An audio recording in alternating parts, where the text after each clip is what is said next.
Good evening, welcome to Geopedia learning institution. So class का शुरुआत होने से पहले आपका फ्री क्लासेस का जो रूटीन है, proper routine. So free YouTube class का टाइम पीरियड रहेगा रात 9:30 बजे और मंडे से लेके सैटरडे तक। मंडे, वेंसडे एंड थर्सडे रहेगा सौविक सर का क्लास, यूजीसी नेट से जियोग्राफी का क्लास एंड कम्पिटिटिव फील्ड का कम्पिटिटिव एग्जाम्स के लिए आपका करंट अफेयर्स का क्लास मेरे साथ रहेगा ट्यूसडे, फ्राइडे एंड सैटरडे। और पूरा का पूरा छुट्टी का दिन है आपके लिए संडे। आपका रिवीजन का टाइम, आपका रिवीजन का face. Okay, so next slide पे जियोपीडिया लर्निंग इंस्टीट्यूशन का जो सोशल मीडिया साइट है, जिस पर स्कैन करके आप जुड़ जाइएगा, Facebook, YouTube, Instagram and Telegram, और वहाँ पे पीडीएफ वगैरह सब कुछ आपको मिल जाएगा फ्री पे। ओके, सो आज का दोनों टॉपिक रहेगा क्लास के बीच में, और दोनों टॉपिक ही बहुत इम्पोर्टेंट है। छोटा सा है लेकिन इम्पोर्टेंट टॉपिक है। सो वो रहेगा फर्स्ट टॉपिक आज के लिए। आज का स्लाइड का first topic, India's cotton production has declined. India's cotton production has declined. Cotton production कम होते जा रहा है, कोलैप्स होते जा रहा है। Okay, so first topic is India's cotton production has declined. So देख लीजिए यहाँ पे क्या क्या पॉइंट यहाँ पे शामिल है। So first point is genetically modified. Genetically modified का फुल फॉर्म क्या है? जेनेटिकली मॉडिफाइड का फुल फॉर्म है GM. GM equals to genetically modified. Okay, GM equals to genetically modified. Genetically modified cotton is produced by incorporating alliances isolated from a soil bacterium Bacillus thuringiensis, BT इसका full form है Bacillus thuringiensis BT into cotton plants. Genetically modified cotton production, cotton is produced by incorporating alliances isolated from a soil bacterium. Bacterium क्या है? Bacillus thuringiensis. Spelling ध्यान से ढंग से देख लीजिएगा, BT का spelling Bacillus thuringiensis into cotton plants. Okay. Next is this introduction of genetic modification. This introduction of genetic modification lead to an increase in cotton production from 136 lakh bales. 136 lakh bales. LB का full form क्या है? LB का full form है lakh bales. 1 LB equals to क्या? 1 LB equals to 170 kg. 1 LB equals to क्या है? 170 kg. 2 398 LB and 139 times increased in export between 2002 से लेके 2003 तक and 2013 से लेके 2014 तक, 1 years. ओके, सो 2002 से लेके 2003 तक वो 1 year, और दूसरा एक ईयर मिलेगा आपका, वो है 2013 से लेके 2014, दूसरा एक year. So this introduction of genetic modification lead to an increased in cotton production from 136 lakh bales LB. 1 LB equals to क्या है? 1 LB equals to है 170 kg to 398 LB and 139 times, near about 140 times, 139 times increased in export between in those years. Okay, the reason behind production depletion means रिक्तीकरण होगा. So the reason behind production depletion of cotton in is pink bollworm, PBW, pink bollworm, इसके लिए होता है. The reason, main reason किसके लिए? Main reason क्या है इसका डिप्लीशन होने का, इसका जो कोलैप्स होते जा रही है ये इसके लिए The reason behind production depletion of cotton is pink bollworm. ये बहुत important है. Pink bollworm, PBW. It's a monophagous pest. It's a monophagous pest. Means it feeds exclusively on cotton. Means it feeds exclusively on cotton. Here is 2 types of genes in GM cotton in India. GM means genetically modified. 2 types of genes in GM cotton in India.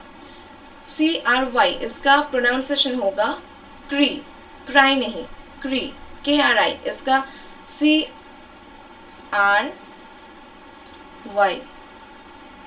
इसका pronunciation आपका रहेगा KRI.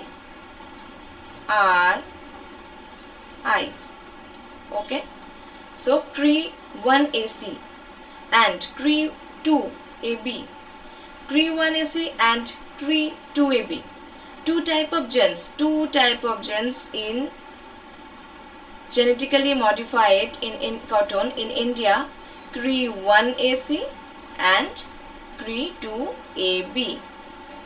CRY1AC means CRY1AC आप लिख लीजिए.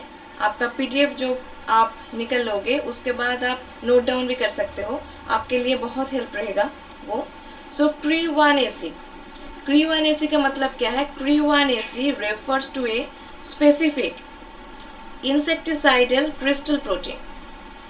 CRY1AC refers to a specific insecticidal crystal protein, a delta endotoxin produced by the bacterium Bacillus thuringiensis.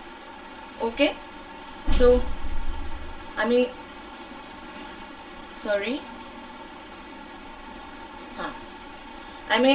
यहाँ पे मैं repeat कर देती हूँ.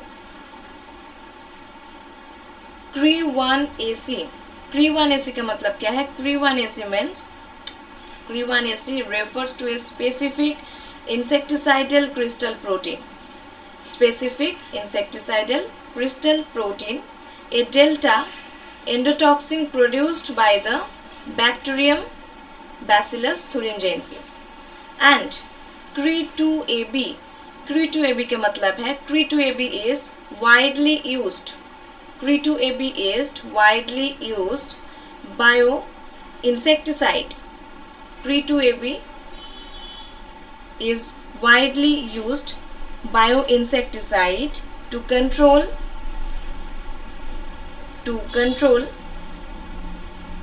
Lepidopteran pest all over the world. Lepidopteran pest all over the world. These genes are toxic for American bollworm. These genes are toxic for American bollworm, spotted bollworm, cotton leafworm pest. इन तीनों का चीज. These genes are toxic for, genes toxic क्यों है? यहाँ पे शामिल है American bollworm, spotted bollworm and cotton leafworm pest. Moreover, these pests are polyphagous. These pests are polyphagous. Survive on the other crops. PBW, pink bollworm. PBW is resistant to toxin formed because of CRY1AC and CRY2AB genes. PBW is resistant to toxins formed because CRY1AC and CRY2AB genes. इन दोनों के लिए. उसके बाद यहाँ पे एक picture हम लोग देखेंगे. पिंक बोलवर्म का पिक्चर है ये है पिंक बोलवर्म. इसका 3 पिक्चर्स यहाँ पे मैंने डाल चुकी हूँ. सो पिंक बोलवर्म का पिक्चर है और इस side graphical side, bar graph नहीं, ग्राफिकल जो सेक्शन रहेगा. इंडियाज कॉटन का आउटपुट यहाँ पे शामिल है और एक चीज़ India's cotton exports and imports. ये ब्लू मार्क का जो चीज़ है एक्सपोर्ट वाला और ये रेड कलर वाला है इम्पोर्ट का सेक्शन. ब्लू मार्क का सेक्शन है ये है आपका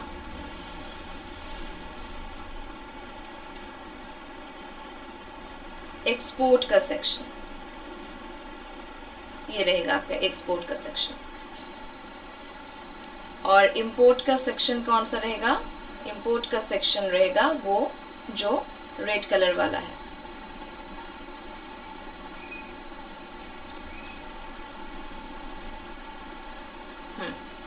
ये है आपका 22 से लेके 23 और 2013 से लेके 2014 और 2024 से लेके 2025 तक सबका डेटा यहाँ पे, इन तीनों का डेटा यहाँ पे शामिल है। एक्सपोर्ट कब हुई थी, इंपोर्ट कब हुई थी, वो सब कुछ। और ये आप देख लीजिए पिक्चर पे। Next slide is some biotech companies are carrying out experiments to incorporate PBW, pink bollworm resistance genes like CRE8E1 into genetically modified cotton hybrids. Some biotech companies are carrying out experiments in incorporate PBW resistance genes like CRE8EA1, हाँ KRI, यहाँ पे भी मैंने लिख देती हूँ उसको spelling, KRI, CRE8EA1 into GM cotton hybrids. GM cotton and their regulations are subjected to provisions under the Environmental Protection Act 1986. Environmental protection act का जो ईयर यहाँ पे है वो है 1986 पे। So GM crops and their regulations are subjected to provisions under the environmental protection act. Environmental protection act का time period कौन सा रहेगा? एनवायरमेंटल प्रोटेक्शन एक्ट का टाइम पीरियड रहेगा 1986 पे। The only GM crops that is allowed for commercial cultivation in India by BT cotton. The only GM crops that is allowed for commercial cultivation के लिए रहेगा India पे BT cotton. Okay. Finance minister Nirmala Sitharaman announced a mission for cotton productivity in the union budget 2025 से लेके 2026 तक जो union budget दे चुके हो उसको उन्होंने, सो वहाँ पे मिशन फॉर कॉटन प्रोडक्टिविटी भी है। So finance minister Nirmala Sitharaman ji announced a mission for cotton productivity in the union budget 2025 से लेके 2026 1 ईयर्स का जो होता है वहाँ पे। और दूसरा एक क्यूट सा दिख रही है लेकिन इतना भी क्यूट नहीं है, हाँ। Direwolves are back on earth. Second topic, our number 2 topic. Topic number 1 and topic number 2. Direwolves are back on earth. Direwolves are back on earth. So यहाँ पे क्या न्यूज़ देख रहे हैं हम लोग? A US based biotech firm. US based, okay. A US based biotech firm Colossal Biosciences has claimed the birth of 3 direwolf pups. By using genetic engineering. Genetic engineering के लिए इन तीनों जो direwolf का pups था उसको यूज करना पड़ा। Okay. A US-based biotech firm Colossal Biosciences has claimed the birth of 3 direwolf pups by using genetic engineering. Genetic engineering के लिए इसको यूज करने लगे। This marks the first ever de-extinction of any species on the planet. This marks the first ever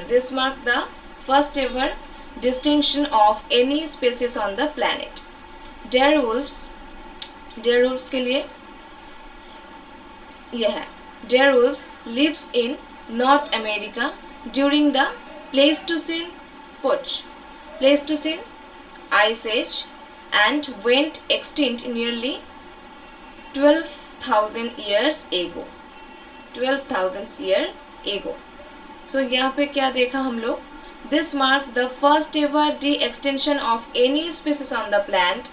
Deer wolves, North America में वो रहती है.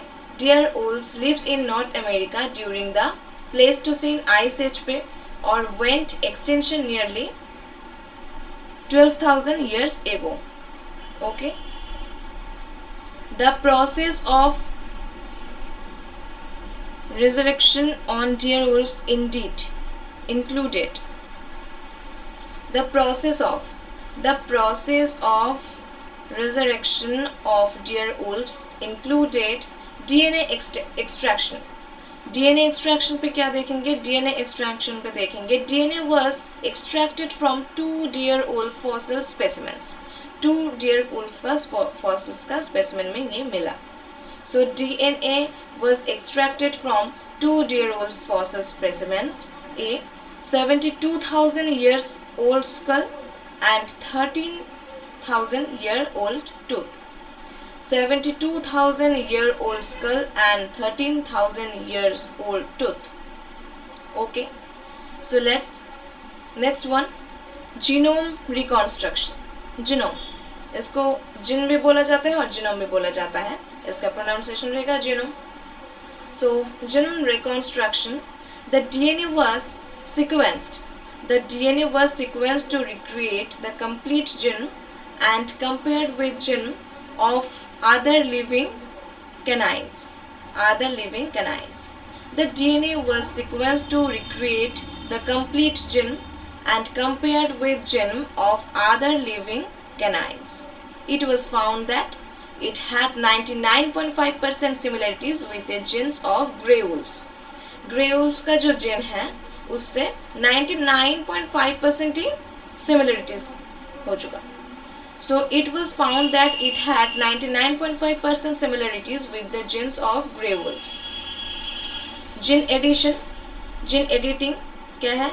Gene editing में है scientists made 20 changes to 14 genes in the grey wolf gene. Gene addition, editing पे क्या है? Editing section पे क्या रहेगा? इसका जो editing part है, हम लोग जो editing करते हैं ना, तो इसका भी editing section, editing part रहेगा. So scientists made 20 changes, 20 type of changes, 20 changes of 14 genes in the grey wolf gene. But the genetically modified embryo was implanted into surrogate dog mothers, leading to the birth of 3 deer wolf pups. Okay, the genetically modified embryo was implanted into surrogate dog mothers, leading to the birth of 3 deer wolf pups. So ये आज के लिए आपका second topic. ये दोनों का दोनों बहुत दिमाग में घुसाने के लिए जो आपका प्रेशर और लोड रहेगा वो उस तरीके का टॉपिक ये दोनों नहीं है, लेकिन इम्पोर्टेंट है और इंटरेस्टिंग भी है. लेकिन ये इंटरेस्टिंग नहीं है. India's cotton production has declined, ये इंटरेस्टिंग नहीं है, दुख की बात होती. ओके, सो इन दोनों टॉपिक आज के लिए, और आज इतना सा ही, आज के लिए ख़त्म. टाटा. चलिए फिर मुलाकात होगा नेक्स्ट क्लास में.